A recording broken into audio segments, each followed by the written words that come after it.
a lo jocoso, el diablo y la propagación del miedo.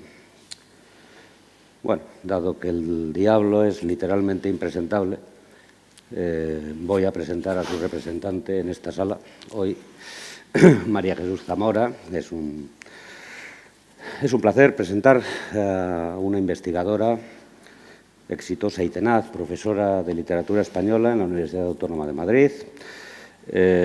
Como veréis,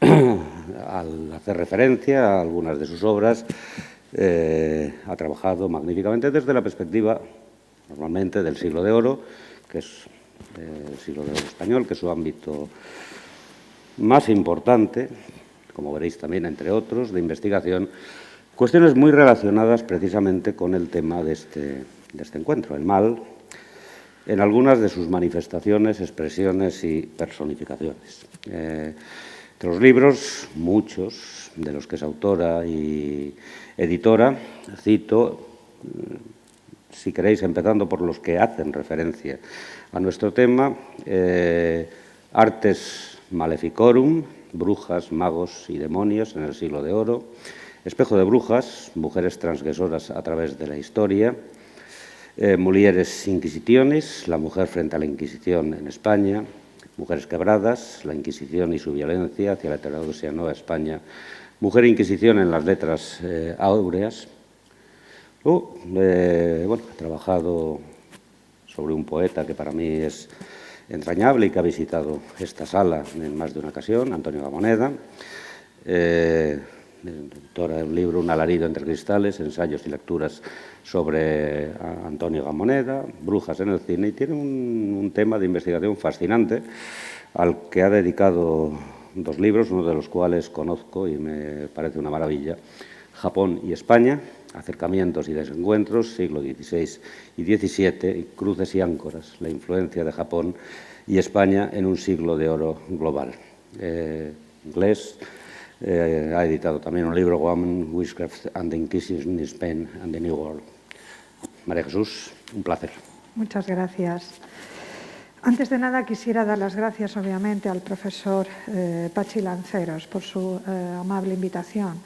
También a doña Begoña Morán por la profesionalidad y la presteza con la que me ha tratado, lo bien que me ha hecho sentirme en un momento tan tenso como el que estamos viviendo en este año y medio. También a la biblioteca de Bidebarrieta, donde nos encontramos en estos momentos. Es un lugar magnífico, es un lugar privilegiado en el cual me siento honrada estar en estos momentos delante de ustedes. Y al Departamento de Cultura del Ayuntamiento de Bilbao. A todos ellos, muchas gracias. También a todos ustedes por querer perder su tiempo estando aquí delante. Espero no aburrirles demasiado, por eso en bucle he colocado una serie de imágenes que se irán reproduciendo y que van a servir directamente como ilustración del tema que les voy a abordar. Me voy a centrar en un periodo, mi periodo, el que más conozco, los siglos XVI y XVII, coincidiendo con el siglo de oro español. ¿Qué pasó en esa época? Nunca antes la figura del diablo había estado tan presente en la historia occidental como durante los siglos XVI y XVII. Es más, nunca más va a estar tan presente. En este periodo que discurre de 1550 a 1680, tomó forma un modelo diabólico, desesperante, mordaz y angustioso, condicionado por las circunstancias que golpearon y desorientaron a la sociedad de ese momento. Ante los ojos con los que se inició la modernidad, se sucedieron como en procesión macabra diversas catástrofes, pestes y hambrunas, oleadas de campesinos famélicos que se agolparon en las ciudades, aumento del número de vagabundos y una crisis demográfica agudizada a partir de 1594. La carestía en la vida, el crecimiento de la miseria y la propagación de las enfermedades fueron los tres rasgos en los que esta época, la del siglo XVI y XVII, quedó marcada. Ante semejante campo de desolación, el diablo se convirtió en el sujeto al que culpabilizar de todos los males que atenazaban a la sociedad de ese momento. Se percibió el mal en todos los niveles de la vida. En el ámbito personal, incertidumbre, pecado, desengaño, sufrimiento, melancolía, locura. En la dimensión cultural, la escultura, la pintura, el teatro mostraron numerosas imágenes del demonio, unas burlonas, otras irónicas, otras dramáticas, presentándolo como un ser cercano y cotidiano. Esa es la clave. Creían en su existencia. La maldad, como fruto de la incuestionable existencia de Satanás, se convirtió en clave a la hora de interpretar el marco histórico, pero también sirvió para reafirmar la imagen de Dios, un Dios severo que ejercía su autoridad sobre este príncipe de las tinieblas. Con ello lo que se pretendió instaurar fue una sumisión al Estado, a la Iglesia, a los poderes del hombre. Es decir, se utilizó el demonio como un instrumento necesario de Dios, entre Dios y los nuevos sistemas de obediencia forjados por los hombres e impuestos en una Europa en continuo cambio. A comienzos de la modernidad, como les estoy comentando, Europa se sumió en una crisis de religión y de moral, marcada por una inestabilidad vivencial y la incertidumbre política que existía. Es un momento que en algunas cosas mutatis mutandis semejante al actual. Tanto fue así, con la diferencia que por lo menos ahora el diablo no pulula en nuestras vidas, pululan otras cosas, pero al menos el diablo no. Tanto fue así que muchos creyeron que se estaba consolidando en el siglo XVI, especialmente el XVII, el reino del diablo. Por ello, demonólogos, inquisidores, filósofos se dedicaron a compilar manuales que enseñaran a descubrir los rasgos satánicos que existían en la sociedad, de manera especial cómo desenmascarar a las brujas y a sus cónclaves. Empezaron a publicarse una serie de tratados que versaban sobre las brujas, sobre los demonios, sobre las magias, constituyéndose en global todo un género literario. Yo tengo recopilados en estos momentos en torno a 850 tratados que versan sobre este tema. ¿Cómo surgió este género literario? Surgió en 1484, en concreto, cuando dos inquisidores, Sprenger y Kramer, fueron enviados por Inocencio VIII a una zona muy concreta de Alemania, la de Magungia Treveris. Allí llegaron y descubrieron que nadie les hacía caso. ¿Cómo es posible que a una autoridad eclesiástica y religiosa la gente de esa zona ni acudía a misa, ni prestaba atención, ni les regalaba dádivas, absolutamente nada? Y se dieron cuenta que tenía un enorme prestigio y poder determinadas mujeres que disponían de una serie de conocimientos que habían heredado de transmisión oral de sus abuelas, a través de los cuales podían sanar y curar a través de plantas, de un conocimiento de la magia natural, lo que en estos momentos es la homeopatía, a la gente del momento. Estos dos inquisidores no lo podían consentir, entonces escribieron una carta a Inocencio VIII, el papa de entonces, diciendo que esa ciudad, esa zona, estaba embrujada.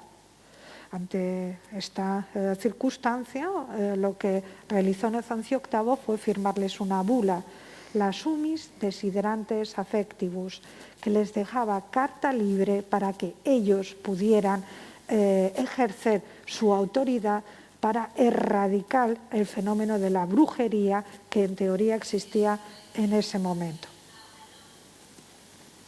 No pasa nada. en esa zona.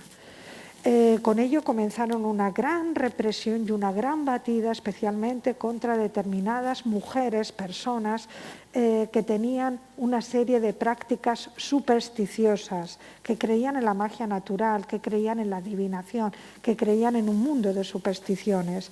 Y elaboraron un manual, redactaron un manual, el Malleus Maleficarum, el martillo de las brujas, que se convirtió en el manual de inquisidores que posteriormente se utilizó en el resto de la Europa, especialmente continental. Ellos prendieron el fenómeno de la caza de brujas en todo Occidente. Posteriormente saltó también a América, tanto a Norteamérica como Salem, las brujas de Salem, como en México, Argentina, Perú, Chile. Se exportó como fenómeno de represión contra cualquier práctica que no se ajustara a las normas marcadas en la sociedad de esos momentos. Después del Malleus Maleficarum empezaron a publicarse una gran cantidad de tratados que versaban sobre la magia, sobre la brujería, sobre los demonios.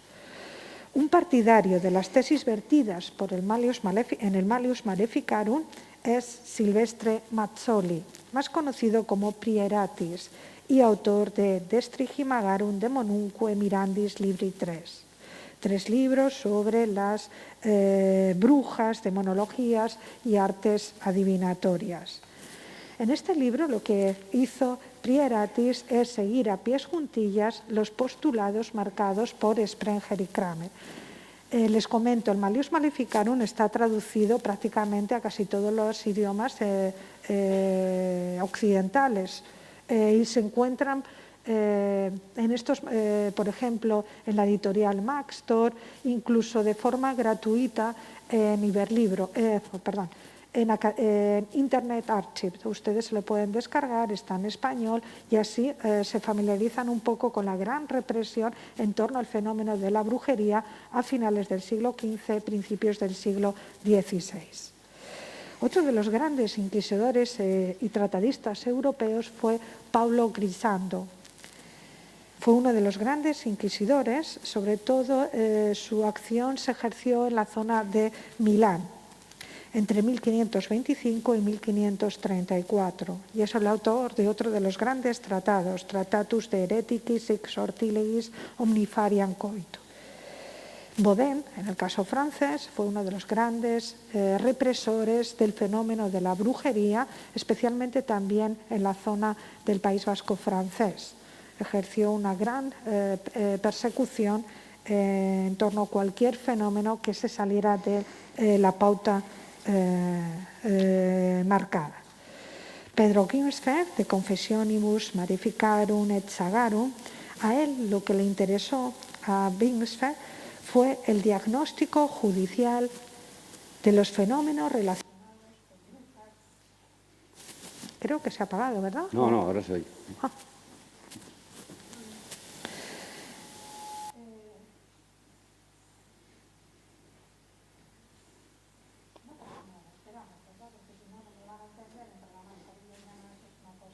Totalmente absurdo. Ahora. Muchas gracias.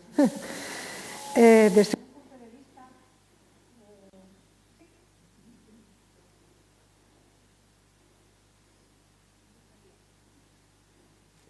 Cuando se termina la pandemia me hubiera quitado la mascarilla y me hubiera ido perfectamente. Creo que soy yo la que... Ahora parece que sí, ¿no? ¿O no?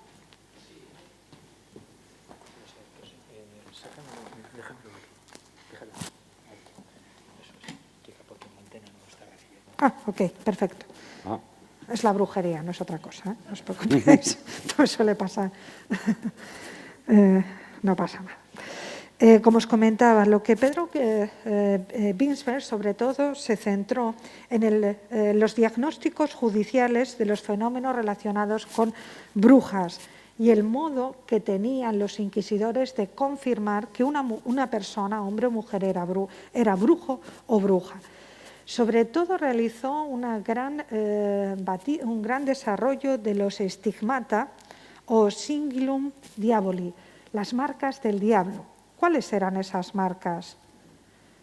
Generalmente se decía que las brujas suelen tener una marca del diablo en la niña de los ojos. Por eso iban por la calle mirándose fijamente a los ojos. Es junto con la superstición del mal de ojo. Es una característica muy propia del mundo latino. Vamos por la calle, sobre todo ahora con las mascarillas, y nos vamos mirando a los ojos. En el ámbito anglosajón no. Generalmente bajan la vista y lo toman como una intromisión a su personalidad, a su privacidad. Sin embargo, los latinos no. ¿Me quieren decir ustedes quién tiene los ojos puramente de un color exacto, de un color uniforme y único? Los que tienen los ojos negros, los marrones siempre tenemos alguna marquita de otro color, los verdes iguales, los azules nítidos no hay. Todos tendríamos, por lo tanto, la marca del diablo y podríamos haber sido denunciados a la Inquisición y procesados por la misma. Las denuncias a la Inquisición eran anónimas, no tenían ni tan siquiera que dar pruebas. Esta vecina me ha mirado mal, o me ha dado una patada a mi perro, o no me ha dado un poquito de aceite cuando lo necesitaba, iban, la denunciaban a la Inquisición, automáticamente era metida esa persona en las cárceles secretas, que todo el mundo sabía dónde estaban, pero bueno, y se iniciaba todo el proceso del juicio inquisitorial, en la que esa persona tenía que demostrar que no era bruja, o no era brujo, o que no tenía prácticas con el demonio. Otra de las marcas eran los lunares que solemos tener en el cuerpo. Nadie tiene un cuerpo nítido, sin ningún tipo de marca, ni lunar. Lo mejor cuando nacen los bebés, pero en el momento en que empiezan a ya desarrollarse, o les da un poquito el sol o demás, todos tenemos unas determinadas marcas. Pues se decía que determinados lugares, marcas o directamente manchitas en la piel, si se le clavaba una aguja, no sentían nada. Entonces, se creó una nueva profesión, la de los pinchadores. Esta gente cobraba de acuerdo a las personas que había detectado que eran brujas. Entonces, tenían una aguja retráctil, de tal manera que la metían en la piel y no notaban absolutamente nada. Claro, la otra persona decía, pero bruja o brujo. Entonces, ese tipo de profesiones que tienen su vida contada, o sea, directamente. Todo esto lo expone Binsfeld en su tratado, en el que va comentando las determinadas marcas, también en el velo del paladar, debajo del pecho, en las zonas, digamos, más pudentas o más cubiertas de la persona. Por eso, cuando una persona era denunciada a la Inquisición, se la rasuraba completamente para descubrir o bien en el pelo, o bien en el pubis, o bien en las ingles, o bien en las axilas, algún tipo de marca, algún tipo de señal que indujera a creer que había tenido pacto con el diablo. En estos momentos, tener pacto con el diablo era herético, entonces entraba directamente la Inquisición a erradicar ese fenómeno de dentro de la sociedad. Hubo muchísima presión social y fue, ante todo, un fenómeno de represión. Pero estos filósofos ocultistas, inquisidores, teólogos, a medida que van discurriendo el siglo XVI, especialmente el siglo XVII, van dándose cuenta que gran parte de estas personas realmente no tienen trato con el diablo. Y entonces empiezan ya a escribir sus tratados, ya mostrando sus dudas. Posiblemente se traten de personas perturbadas o personas que al llegar a un determinado momento de su vida, como en el caso de las mujeres, fue una época extremadamente misógina. La mujer siempre tenía que estar auspiciada por un hombre. Cuando era doncella, por su padre. Cuando se casaba, por su marido. Cuando enviudaba, por el hijo varón, si le ha tenido. Si no, quedaba totalmente desprotegida dentro de la sociedad. Y ella tenía que sobrevivir. Si era una señora en torno a 50, 60, a partir de 48, que es la edad que yo tengo, empieza ya a sentirse un poco vieja socialmente. Entonces, ¿qué hacía? En una sociedad que las expulsaba, que las marginaba, que las consideraba como algo inválido, innecesario, como una carga, muchas de ellas se vestían de brujas para infundir miedo y causar respeto y ganarse algo de dinero. Y como eran señoras que habían tenido su vida, su conocimiento y sus prácticas, sabían perfectamente cómo remendar un virgo, cómo intentar unir a dos personas, la Celestina que todos tenemos en nuestra mente, era una supervivencia. Vivían juntas también para protegerse, para cuidarse, y eso causaba un cierto recelo, miedo social, pero al menos a ellas les servía para sobrevivir. Estoy pensando en estos momentos, Catalina Mateos es un proceso inquisitorial que he estudiado y que es de la zona fue juzgado por el Tribunal de Cuenca. Esta es una señora que ella misma fue acusada de infanticidio porque en la zona donde vivía se había producido un alto índice de muertes repentinas de niños y justamente habían acusado a estas señoras mayores de ser las infanticidas. Y ella dijo, lo que pasa en esta sociedad, en esta zona, era una zona del triángulo entre Cuenca, Alcalá y Madrid, en esta zona es que la gente es muy pobre y cuando tiene muchos hijos opta por un infanticidio encubierto. Bebían por la noche mucho vino, dormían con su hijo y sin darse cuenta a veces se tumbaban encima de él, provocándoles la asfixia. Al día siguiente, cuando se levantaban, claro, el estupor era enorme y el cargo de conciencia era tremendo y notaban el cuerpo de su hijo con moratones, era el peso obviamente del adulto.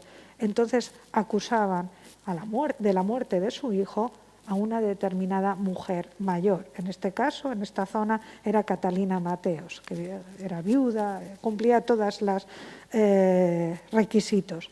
Y ella, en el mismo proceso inquisitorial que la juzga, dice, yo estuve a punto de matar sin darme cuenta a mi hijo porque una noche bebí más de la cuenta y luego tuve remordimientos y afortunadamente mi hijo no murió.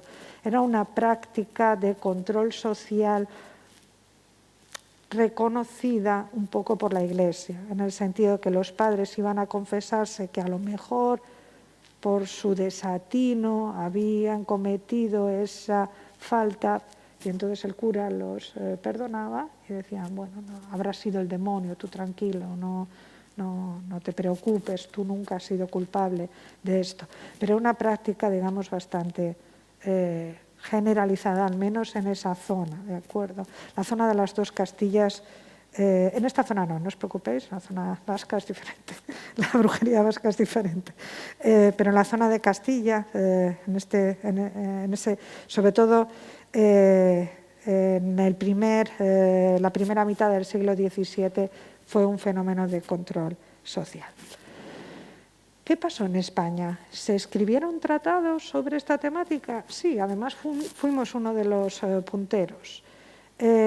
Fuimos los primeros en escribir un tratado en lengua vernácula, ya que la mayoría, como ustedes están viendo, están escritos en latín, para que solo llegaran aquellas personas interesadas en el tema, que eran teólogos, inquisidores, filósofos ocultistas, personas que supieran descifrar ese latín, a veces muy escolástico y muy encriptado.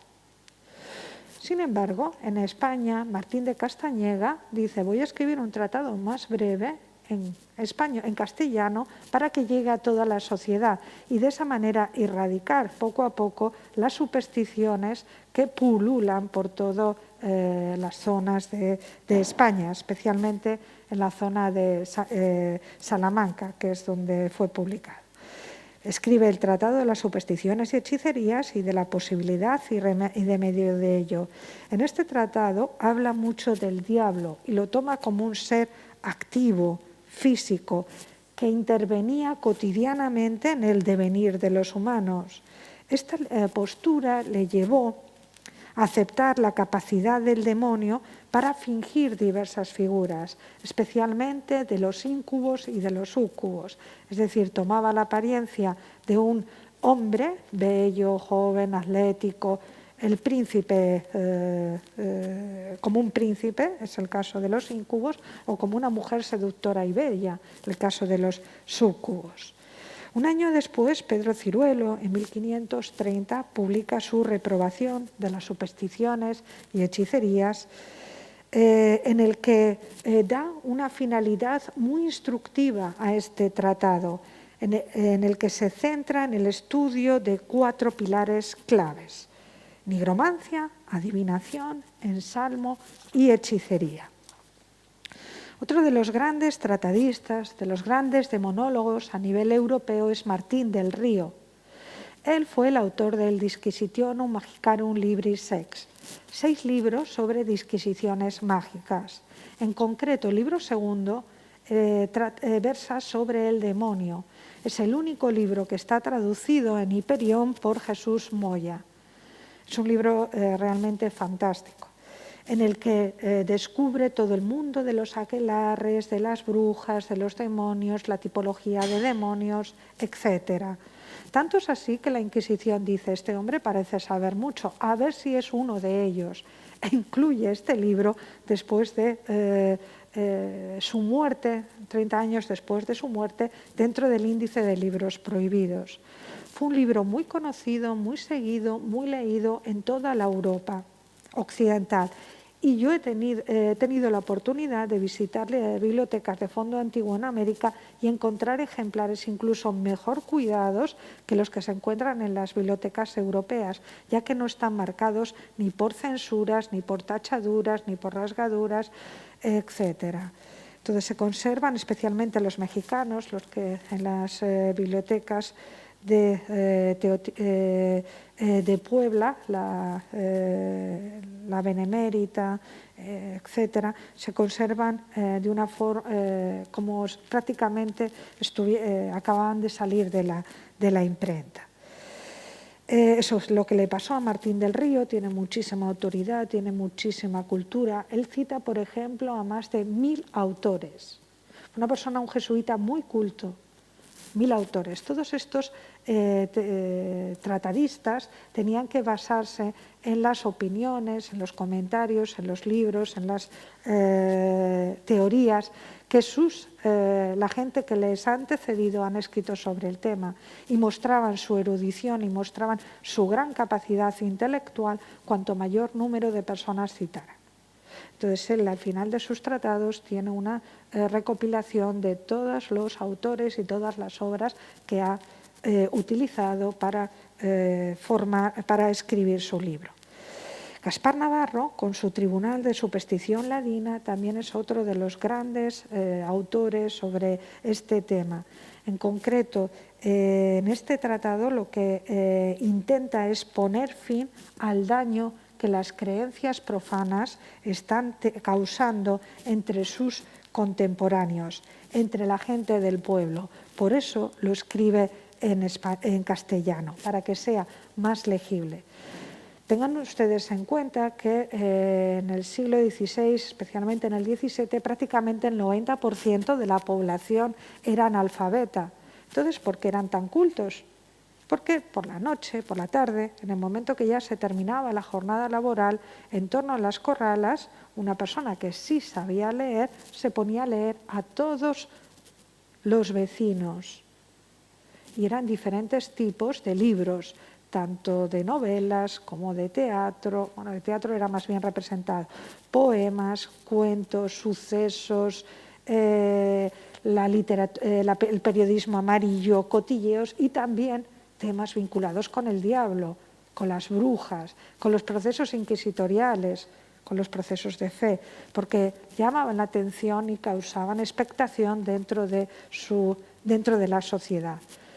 Pero claro, ustedes me dicen, sí, hombre, se va a poner ahí una persona a leer los 6 volúmenes del Disquisitionum Magicarum Libris Sex.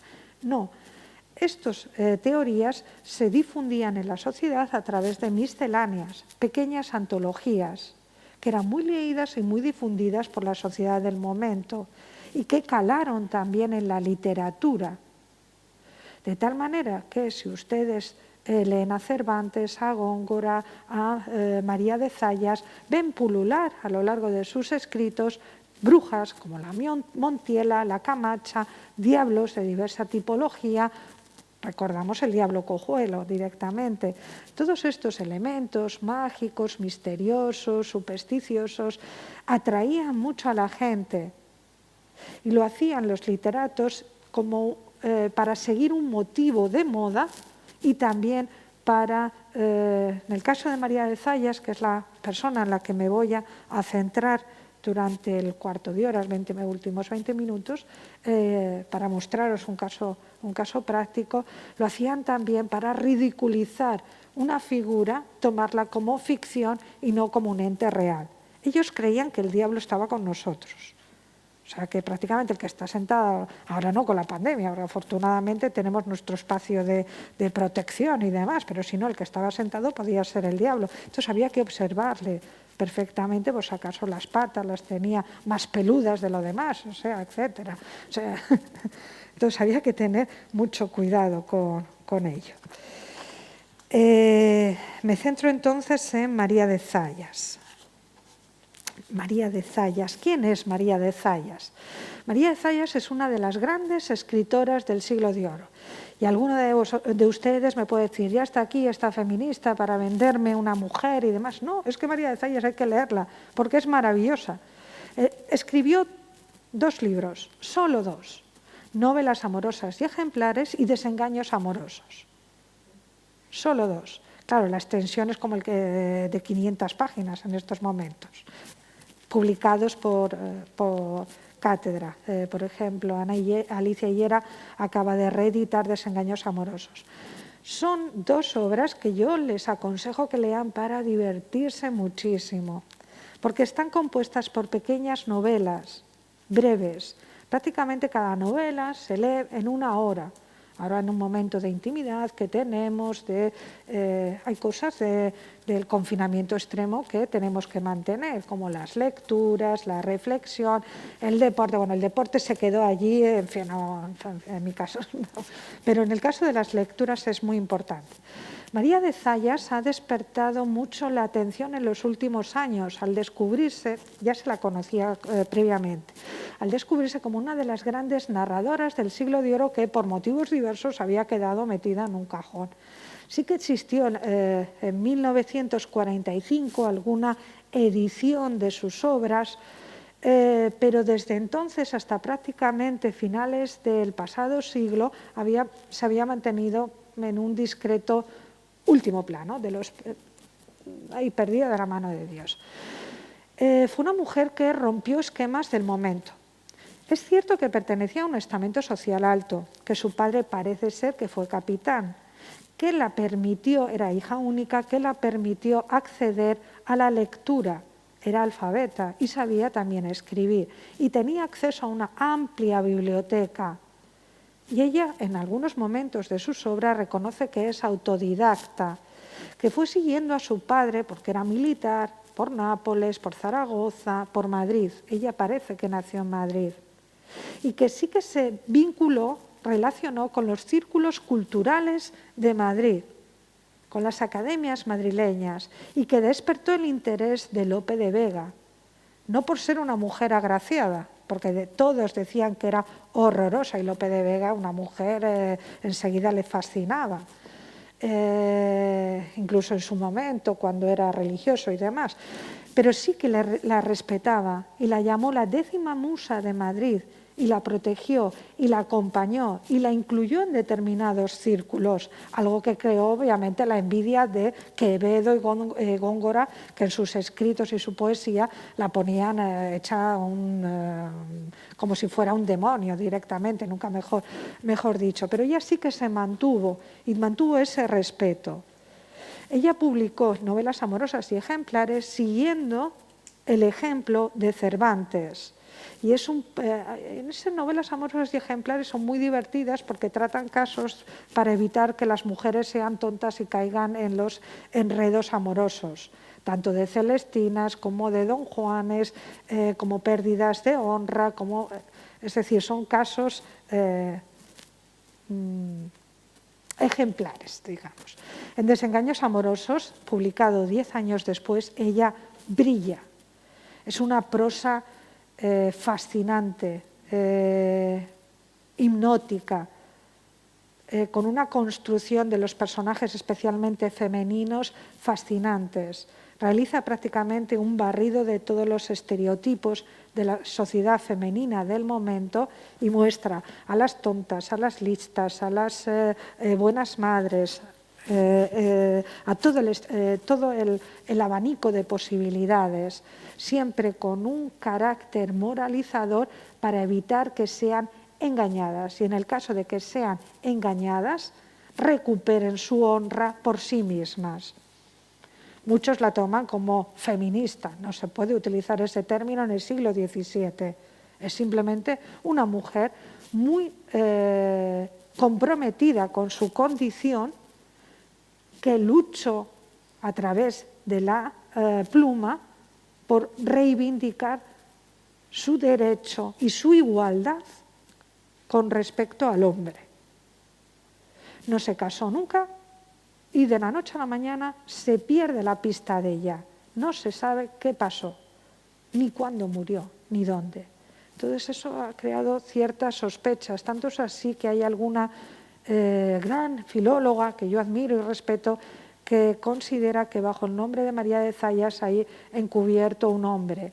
No, o sea, nadie se pone como seudónimo el nombre de una mujer en el siglo de oro, porque entonces sus libros no son leídos directamente. O sea, eran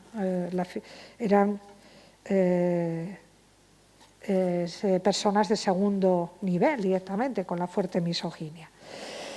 Pues María de Zayas, como les comento, no permaneció ajena a esta realidad y dejó que el diablo se deslizara a lo largo de sus escritos, describiéndolo unas veces con escepticismo, otras con suspicacia, pero siempre como un ente de ficción, no como un personaje real. Valiéndose de su destreza narrativa, realizó una crítica muy directa y socarrona a las supersticiones. Las fuentes que utiliza son eruditas, por un lado estas misceláneas de tratados de magia, brujería y demonología, y por otro lado folclóricas y populares, de los relatos que se escuchaban por la calle, oralmente, que las abuelas transmitían a sus nietos, llegando a un gran equilibrio entre unas y otras. Por este motivo, ahora les propongo analizar el personaje del diablo en El jardín engañoso.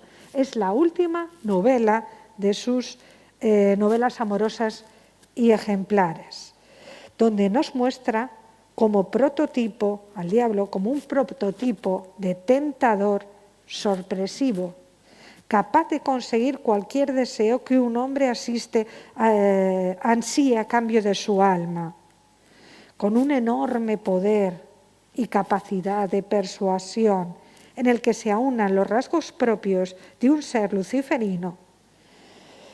En El jardín engañoso, el diablo, nos trata el caso de un joven doncel que está enamorado de una mujer casada que la requiere en amores. Oye, que está casada, déjala en paz. No, es que los donceles solamente se fijaban en mujeres casadas. ¿Por qué? Para casarse eran doncellas. Pero para tener sus escarceos amorosos y morir de amor platónico, solo podían hacerlo de mujeres casadas, porque una mujer casada era una doña, tenía su propio dinero proveniente de la cantidad económica de la dote que su padre le ha dado. Pertenecía a un estamento social alto, por lo tanto era un deseo que quería alcanzar. También como una forma de entrenamiento, de seducción, etc. Vencer la honra de una mujer casada y luego casarse con una doncella. Era una práctica pícara propia del Don Juan, propia de los motivos literarios, de los personajes literarios españoles. Don Jorge se enamora de doña Constanza y doña Constanza le dice: déjame en paz, que no te quiero, que estoy felizmente casada, deja de darme guerra, deja de estarme imprecando. Y el otro continuamente la está buscando en la iglesia cada vez que sale, etc. Entonces llega un momento de cansancio por parte de Constanza y le dice: bueno, sí, voy a caer en tus brazos a cambio de que mañana por la mañana enfrente de mi casa tenga un jardín. Ante esta situación, don Jorge se echa a llorar, dice: esto es imposible, se va a las afueras de la ciudad, debajo de un árbol, y empieza a llorar, cito. Quiero que en el... un segundo. Bueno, como una niña me parece que era. La cita... en este estado de cosas, en este estado tan cómico, pues aparece un hombre a su lado y le dice, ¿por qué lloras como una fémina? Y le dice, porque no puedo aspirar al amor de mi vida, que es doña Constanza. Porque me ha perdido, y le dice el otro, te ha pedido un jardín. Y, ¿cómo lo sabes? ¿Acaso eres el demonio? Y dice, bueno, y si lo soy, ¿qué pasa? Tampoco te asustes, ¿no? Y dice, ya, pero ¿me puedes ayudar? Sí, sí, yo te ayudo perfectamente, pero a cambio de tu alma. Vale, pues dice don Jorge, yo te doy mi alma. Mira, casualmente tengo aquí unos papelitos, firma aquí el contrato, en el caso de mañana tu amada tiene su deseo de jardín y demás, si tú me firmas el pacto conmigo para darme el alma. El otro lo firma. Y entonces es allí donde se produce el contrato y donde está María de Zayas incluyendo el gran pecado que el ímpetu de la juventud infunde a don Jorge por cumplir un deseo carnal, entrega su alma. Y es de las pocas veces en las que María de Zayas incluye su voz y su crítica, tachando a su protagonista de díscolo, inconsciente, insensato, criticando la perdición eterna de su alma por un instante de placer y anticipa un arrepentimiento que llegará demasiado tarde. Cito las palabras de María de Zayas. Oh mal aconsejado caballero, oh loco mozo, ¿qué haces? Mira cuánto pierdes y cuán por poco ganas, que el gusto que compras se acabará en un instante y la pena que tendrás será eterna. Nada mira el deseo de ver a Constanza en tu poder, mas él se arrepentirá cuando no tenga remedio. Este motivo de pedir un jardín no es propio de María de Zayas. Ella lo toma del Decamerón, de Boccaccio. En él, justo en la última jornada, en el último cuento, en la 10ª jornada, tenemos a doña Diadora, esposa de un rico hombre llamado Gilberto y solicitada de amores de un tal Ansaldo, persona de mucha alcurnia y conocido de todos por armas y por cortesía. Sintiéndose ya molesta ante tanta insistencia y requerimiento por parte del joven, le pidió un jardín justo coincidiendo con el mes de enero. En este caso, este joven acude a un nigromántico para conseguirlo a cambio de una cantidad económica. Pero es curioso, ¿por qué ambas piden un jardín y no piden una corona, una diadema, vestidos, joyas? Piden un jardín. Tal vez por ser un sitio apartado de la vida rutinaria, un lugar dedicado al placer que se experimenta con la eclosión de las flores en primavera y la frescura del follaje. Es un espacio suspendido, íntimo, en el que uno está en soledad, protegido, que evoca mundos ocultos y sobrenaturales a través de los que trasciende el desorden, el tiempo y la melancolía. Es un lugar también para el pecado, el locus amoenus. También es un atributo femenino en los emblemas áureos. Es el lugar por excelencia para el encuentro entre enamorados. ¿Recuerdan ustedes su época adolescente donde se perdían por los jardines de aquí? Seguro. En la época actual también, pero estarán, qué sé yo, disfrutando con mascarillas y demás del amor platónico, digamos. Ante la imposibilidad de llevar a cabo este concierto, don Jorge, como os he comentado, quiere quitarse la vida. Quitarse la vida en el siglo de oro era un gran pecado. Tanto es así que el cuerpo de un suicida no se le enterraba en el Camposanto, se le enterraba fuera de la ciudad. Era un acto de soberbia, de altanería, de creerse por encima de Dios. Por lo tanto, el tema del suicidio es uno de los temas más delicados del siglo de oro español. Don Jorge, como os he comentado, se sorprende que el diablo, con figura de hombre, conozca la fatalidad, el motivo interno por lo cual se quiere suicidar, llora, se considera una persona desesperada. Firma el pacto y entonces se va a su casa. Al día siguiente madruga don Jorge y se viste todo engalanado con sus mejores portes. Y acude a la casa de Constanza y efectivamente el diablo cumple su parte. Y enfrente de su casa hay un magnífico jardín con cuadraturas, sus rosas. Las rosas era el símbolo del silencio en el siglo de oro. Por eso en los confesionarios suele haber en relieve rosas, porque lo que allí se dice tiene que mantenerse en silencio, con su fuente, sus pajaritos y demás, y entonces se queda admirado diciendo, bueno, ha cumplido mi diablo, pues ahora yo tengo que cumplir con mi Constanza. El primero que se levanta es el marido de Constanza y abre la puerta y las ventanas y dice, cariño, ha pasado aquí algo, hay un jardín. Claro, ella dice, oh, ¿cómo va a haber un jardín? Y se acuerda de la promesa, lo que le pidió a su doncel, a su pretendiente. Se acerca a la ventana y cae desmayada.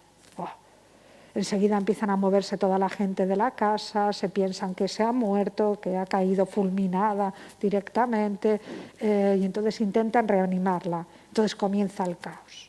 La casa se llena de toda la gente que está observando la maravilla del jardín. Por otro lado, entra don Jorge, se piensa que su amada se acaba de morir y ya se desespera y ya empieza a plantearse de nuevo quitarse la vida.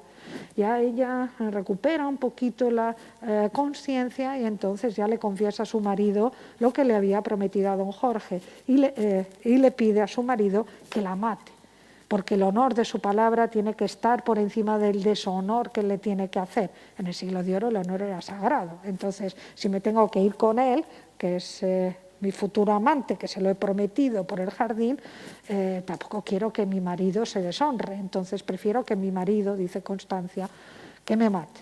El marido dice, no, pero es que yo te quiero mucho, entonces yo prefiero suicidarme. Coge un cuchillo de la mano y entonces aparece ahí don Jorge y le dice, no, no hagas eso. Tú no tienes por qué matarte, el problema es mío, que he deseado a tu mujer. Entonces el otro se queda ya, pero aquí qué pinto yo. Entonces dice don Jorge, yo me voy a suicidar. Entonces ya se crea como una comedia de guirigay entre unos, otros, los vecinos que entran, los familiares, la Constanza, tantos así que aparece ya el demonio. Y dice, basta ya. No soporto lo que está pasando. Y sabéis una cosa, tú, don Jorge, no te considero que eres una marioneta. Le tira el pacto, la cédula con el pacto con el diablo y dice, allí os quedéis. Yo directamente me largo, pero no quiero tenerte a ti como alma cuando todo esto se termine, porque realmente eres un tontaino. Entonces se difumina, el olor también desaparece de repente, todo queda impregnado de olor de azufre y obviamente el jardín desaparece. Esto es utilizado por parte de María de Zayas con un cierto fin moralizador. Algunos consideran que este demonio es bondadoso. ¡Ay, qué bueno es que le entrega la cédula y le dice para que seáis todos felices y demás! No. Lo que se da cuenta este demonio es que la actitud que encubre un falso disfraz, que evidencia la humillación que el propio demonio sufre. Es el vencido realmente. Lo que tenemos es un demonio malhumorado, desconcertado, derrotado, ante una situación puramente española que le desborda, con la que esta autora escenifica una realidad muy propia de nuestro ADN. La tensión, dado el lugar al caos excéntrico y disparatado, ante el cual hasta el diablo se queda aturdido y trastornado. Es el circo mediático que ya en el siglo de oro tanto se estaba potenciando. Zayas da forma a un diablo ridiculizado, con el que se mofa de la concepción terrorífica de una criatura urdida para provocar pánico en la sociedad. Aquí lo que tenemos es un personaje con rasgos puramente folclóricos, alejados del horror que la tradición apocalíptica había difundido. Un demonio burlado, satirizado, que provoca la risa en el lector ante el bullicio y el guirigay en el que se ve envuelto. Caricaturizándolo, se le desestigmatiza de la imagen pavorosa que desde los púlpitos se estaba acuñando, haciéndolo más cotidiano y cercano. Con este demonio, Zayas no pretende realizar una teología del miedo, sino recalcar la victoria del bien y el fracaso del tentador, que termina siendo motivo de mofa. En esta narración, María apoya la independencia y la libertad del hombre sobre la acción demoníaca, cubriendo esta doctrina con un manto jocoso y divertido. También ahonda en el propósito final de sus novelas amorosas y ejemplares, que es mostrar cómo la búsqueda del amor llena de esperanza al individuo, aminorando con ello la insoportable carga de la perversidad satánica. Un diablo ridiculizado es menos malvado en sí y sin duda menos peligroso y dañino. En definitiva, lo que Zayas nos muestra es un demonio, y cito a Arturo Graf a su obra El Diablo, bajo dos aspectos diferentes y contrarios, el de vencedor y el de vencido. Como vencedor aparece terrible y llena las almas de horror y de miedo. Como vencido aparece solo vituperioso y provoca el desprecio y la risa. Entonces, los mismos que templaban al oír su nombre recobran el valor y alegremente se burlan de él.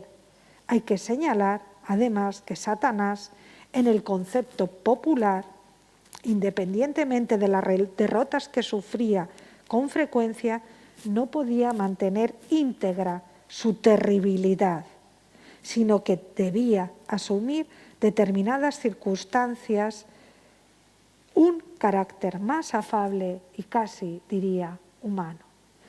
Muchas gracias por su presencia.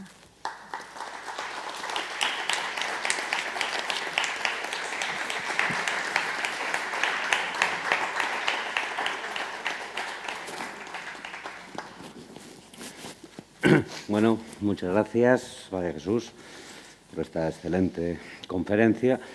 Bueno, como siempre tenemos un rato para intervenciones. Como sabéis, por motivos de la pandemia, tienen que ser tenéis a los compañeros con unas fichas que tenéis que rellenar y me pasan a mí, por favor, dado... o sea, intentad hacer buena letra, que sean las... Sí, para no provocar sufrimiento innecesario, en mí, en este caso.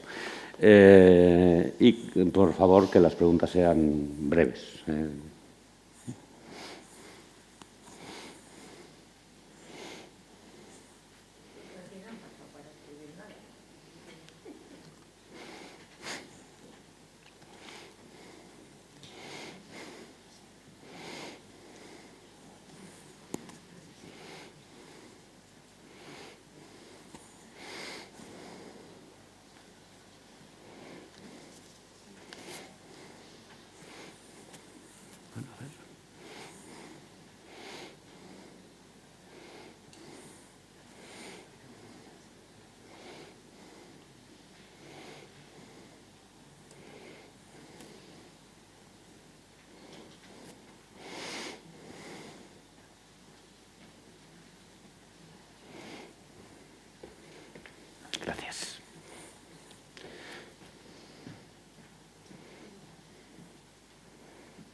Dice aquí las indicaciones que da Felipe II, coleccionista de cuadros del Bosco, en contra Quevedo, El sueño de la muerte. ¿Goya dibujó el miedo en Los caprichos?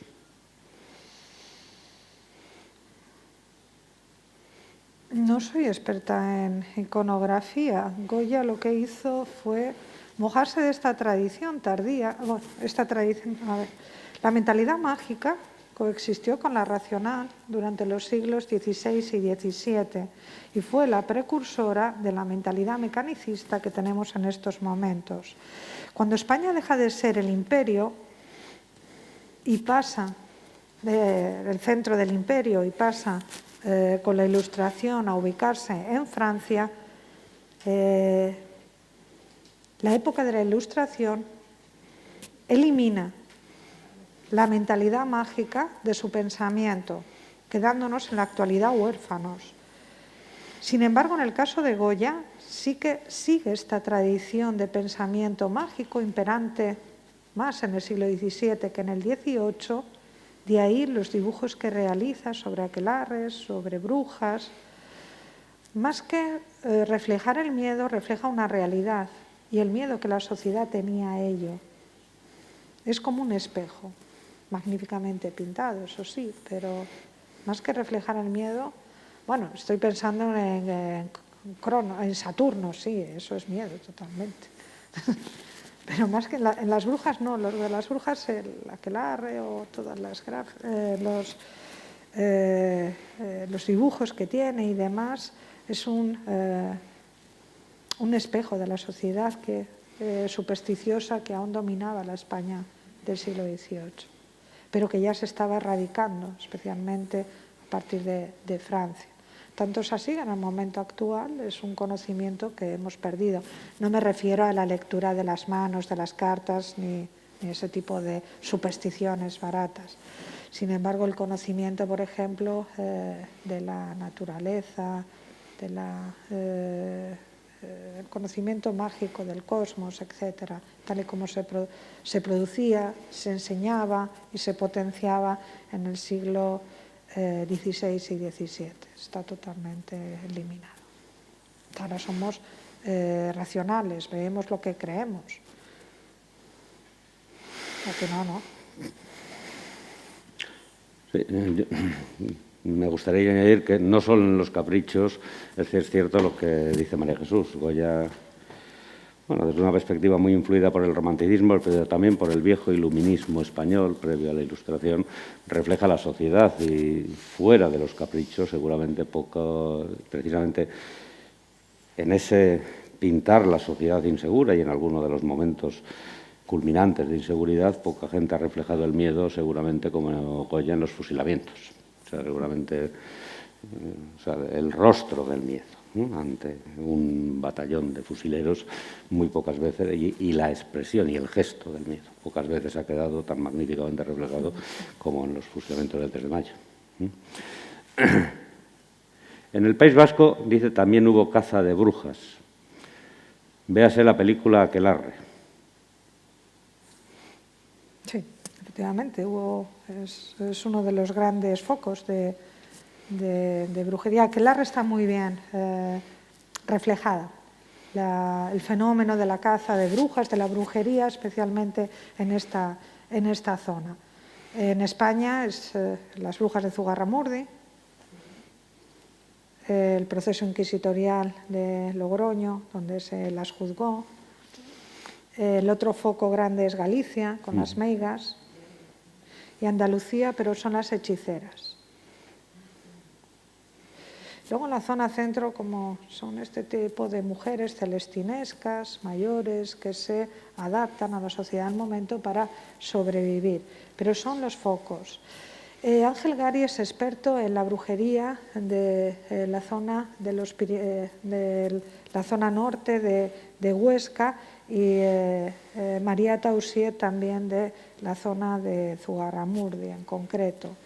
Es vivencia también. En el caso del País Vasco, la situación en la que se encuentra, geográficamente protegido del resto de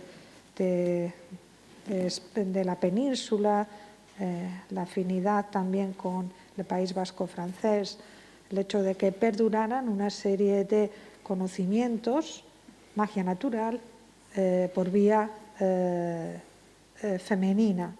Generalmente eran una serie de conocimientos de la naturaleza. Determinadas plantas sirven para provocar esto, que es para curar o para crear un determinado mal.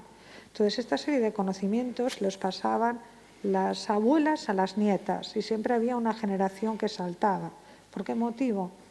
Porque si transmito mi conocimiento, imaginaros, tengo con 50 años, transfiero mi conocimiento, se lo enseño a una niña de 7, más que a mi hija que ya tiene 20, es mucho más posible que la niña de 7 a lo largo de su vida los aumente. Eso generaba una serie de recelos y envidias por parte de la que se quedaba en medio de la generación que se saltaba. Y solía denunciar a la madre o a la hija de brujería también. O sea, estos están viviendo muy bien y demás, y yo no. Entonces, esta serie de envidias también que se producía. Pero sí, es una brujería muy estudiada, la del País Vasco. Mi correo electrónico es mariajesus.zamora@uam.com. De todas maneras, simplemente por internet, María Jesús Zamora, se me localiza. Les puedo proporcionar bibliografía sobre las brujas en el País Vasco. Buena bibliografía, porque este tema también llama mucho la atención, entonces se edita mucho, pero no de forma correcta. Es decir, hay mucho que está basado solamente en divulgación, sin basarse en tratados, en conocimientos, desde un punto de vista más académico, más serio, más histórico, más antropológico, filológico en mi caso, etc. Entonces, buena bibliografía la puedo proporcionar. Te preguntan aquí, María Jesús, sobre el tema del vaso que articulas tú en tu conferencia. ¿Por qué el diablo en esta historia, la de Zayas, es un personaje jocoso y para la Iglesia, y la Iglesia nos lo muestra malo y terrible para meternos miedo? La Iglesia lo utilizó al diablo como un instrumento para dominar y controlar la sociedad del momento. Utilizando, fijaros también todas las pinturas, todos los capiteles, todas las imágenes de la Iglesia, colocados también en iglesias, localizados en iglesias y demás. Es un instrumento de control social. Sin embargo, como ente literario, se convierte en un personaje de ficción y es utilizado en concreto por María de Zayas para darle la vuelta y mostrarlo como una persona jocosa. ¿Para qué vais a tener miedo con esto si con vuestra inteligencia, simplemente siendo como sois, en medio de toda la algarabía española y demás, automáticamente podéis con el diablo? Ni tan siquiera utilizándola. Tengo un estudio también realizado sobre el diablo en María de Zayas, saldrá publicado posiblemente el año que viene en Abada, Las bocas del diablo, el diablo en sus infiernos. Y ahí sí que recojo toda la tipología de diablos en toda la obra de María de Zayas. Este es uno de los más jocosos, pero hay otros también muy terroríficos. Hay nigrománticos que son vencidos utilizando la inteligencia de una mujer con la protección de la Virgen, etcétera. Entonces, todo está como para no causar miedo a la sociedad, es decir, para que es un elemento de ficción no real. Bueno, en cualquier caso, una cuestión al respecto del uso por parte de la Iglesia del diablo. Es decir, cuando se habla de uso parece que es el uso de un instrumento externo. O sea, la Iglesia a lo largo del tiempo y prácticamente desde su fundación, teniendo en cuenta además que el diablo, por ejemplo, en la Escritura, en la Biblia, no tiene excesivo protagonismo, lo utiliza pero porque creía firmemente en la presencia del diablo. Es lo que ha dicho María Jesús. Es decir, durante un tiempo la personificación del mal, un momento larguísimos siglos en los que cada efecto tenía que tener su causa y la causa personal y voluntaria era una de las más evidentes. El diablo era una presencia socialmente importante y socialmente evidente, y en ese sentido la Iglesia lo que hizo fue digamos, patrocinó la presencia del diablo con buenos rendimientos, sin duda alguna. Esa visión del diablo ridiculizada, me preguntan, ¿fue extraordinaria en el Siglo de Oro o fue más recurrente? No, fue recurrente. Generalmente se cuela con gran protagonismo en las obras de los grandes autores, prácticamente siempre hay. Fíjense ustedes, recuerden Los sueños de Quevedo, que es magnífico, la gran presencia del diablo, la tipología de los diablos que realiza Quevedo allí. Cervantes es más de brujería, Zayas le incluye, Lope de Vega igual, etc. En el ámbito de teatro, en la dramaturgia también. Es un elemento más, es un tópico, es un motivo muy demandado por la sociedad del momento y la gente acudía a verlo. Además, en las obras teatrales, en las obras dramáticas, siempre se le ponía con algún aparato de fuegos artificiales, etcétera, para causar miedo, sorpresa, más que miedo a la sociedad y atraer también al público. Entonces, es un elemento común, es un personaje muy, muy común en toda la literatura del siglo de Oro.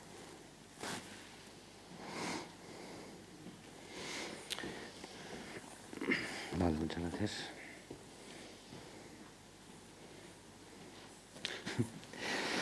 ¿Qué le pasó a Catalina Mateos? ¿Consiguió librarse en el juicio? Sí, sí, sí. Sí. La desterraron únicamente, pero bueno, la daba lo mismo porque iba a ir. La desterraron durante 1 año, pero no la dieron. Ella tenía pánico a la tortura. Entonces ella confesaba lo que fuera para que no la metieran en ningún potro de tortura ni la tocaran. No, señora mayor, ya estaba pues curada de muchos espantos y demás. Entonces ella afirmaba lo que la Inquisición quisiera, dijera. Sin embargo, tuvo la suerte de tener un inquisidor bastante sensible. Fue en 1650, creo recordar, 1680. Y al final del siglo XVII, entonces se dio cuenta que era una señora inestable, miedosa, mayor, que se vestía de bruja, con toda la escenografía que tenemos en la cabeza, vestida desarrapada, de negro, con los pelos un poco alocados, la imagen que tenemos que viene de la antigüedad clásica, y al final la destierran durante 6 meses de Alcalá y la obligan a que todos los sábados vaya a la iglesia a escuchar misa, nada más. O sea, se queda bastante bien parada para lo que era en esos momentos. Tengan ustedes en cuenta también que la Inquisición española no quemó un número excesivo de brujas, se quemaron muchísimo más en Alemania y especialmente en Francia.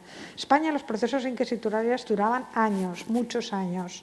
La mayoría de los casos morían dentro de las cárceles, pero era importante juzgar y quemar la identidad. Entonces, era lo que cuando eran ya condenadas a la hoguera, era como un moñigote con el nombre y el apellido de la persona que le prendían fuego. También en vida, en España, no hay ningún caso. Generalmente a esas personas se las ajusticiaba antes para evitar el sufrimiento de quemarse vivos. La gran represión y, digamos, la imagen pavorosa que tenemos de los procesos inquisitoriales corresponde más a Alemania y a Francia. Sí, es curioso, sí, no solo de esa imagen, sino de otras, ¿no? De colgar en las jaulas a los herejes, etcétera, etcétera, es más del gótico alemán que del español, efectivamente. Bueno, vamos a terminar con una pregunta que nos que nos trae, mejor dicho, a la estricta actualidad. ¿Por qué en la actualidad la Iglesia sigue haciendo rituales de exorcismo? Y dice, si el diablo no existe. El condicional va por parte de quien escribe la cuestión. No es que yo esté muy de acuerdo con eso, dicho sea de paso. No sé si saben ustedes, posiblemente sí, que Juan Pablo II era un gran exorcista. fue el que cambió el manual de exorcismo. Con anterioridad se seguía el manual de Noyens, el de práctica exorcista. O sea, desde el siglo XVI, XVII, XVIII, XIX y XX. Juan Pablo II tuvo que tener un contacto directo con el diablo, con una persona poseída por el diablo, creo que por 3. Entonces se lo tomó tan en serio que cambió el manual de inquisidores. Y desde entonces empezó a formar a sacerdotes como exorcistas en Vaticano. Generalmente cada año suelen salir 100 exorcistas de Vaticano. Se cree casos de posesiones y demás. Yo no creo en ellos, sinceramente, pero lo respeto y me llama la atención. No sé si ustedes conocen al padre Fortea. Mejor que no. Padre Fortea es un párroco de una iglesia de Alcalá y practica exorcismos. Pero practica exorcismos sobre todo a gente que cree en ellos y que suelen ser gente supersticiosa, hispanoamericana. No cobra nada, pero sí pone el cestillo. Entonces, Vaticano sí que le dio un toque tiene un tratado, un manual de inquisidores, y salía antes por la tele. Tiene un book fascinante con fotos de pose y demás, escura, pero en fin. No la tiene registrada en España, la tiene en Chequia. Llama la atención eso. Y ha recibido bastantes toques por parte de Vaticano diciendo que usted no está preparado ni está capacitado para realizar exorcismos. Eso es en el momento actual. No lo sé si lo sigue practicando o no. A mí es un señor que me impone un poco de respeto por la apariencia física que tiene, etc. En momentos de crisis, de inestabilidad, de muertes, de enfermedades, de pandemia, de movimientos demográficos, de pobreza, de miseria, el diablo vuelve a acampar por la sociedad. Y a mí, por ejemplo, me llamó mucho la atención cuando tomaron el Capitolio, que hubo una de las grandes pancartas, era Pelosi Satán. Y dije, ya estamos aquí. Cuando antes, el diablo, ¿quién era? El del Líbano, es decir, siempre es el mundo islámico o el otro, etcétera. Siempre es el otro. Nunca es una forma también de proteger la identidad de una determinada zona.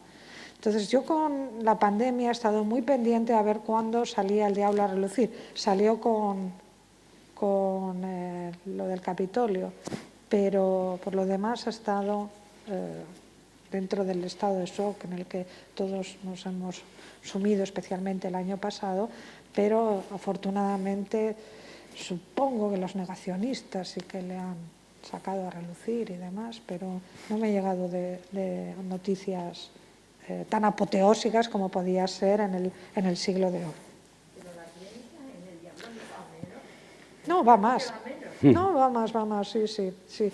Por ejemplo, en la Universidad de la Complutense, es que cuando ya llevas mucho tiempo hablando con mascarilla no respiras bien. Entonces hay determinados datos. En la Complutense hay una asociación del diablo y la ha fundado un chico muy joven de Derecho. Es normal, es incluso de clase social alta y demás. Entonces creen en el diablo y se articula para hablar sobre él, para hablar de estos tratados, etcétera, desde un punto de vista de derecho, porque el chico es de derecho. Luego hay otras asociaciones que ya tienen más que ver con lo satánico, con lo... en fin, pero las creencias es un momento delicado en el que estamos viviendo. Entonces, es un momento propicio también para que todo el mundo mágico se difunda mucho más y la gente saque rédito económico a través de la necesidad de creer o de salvación que tiene el ser humano. Algo de seguridad. No me la da la razón, voy a buscarla en la magia o en el otro lado.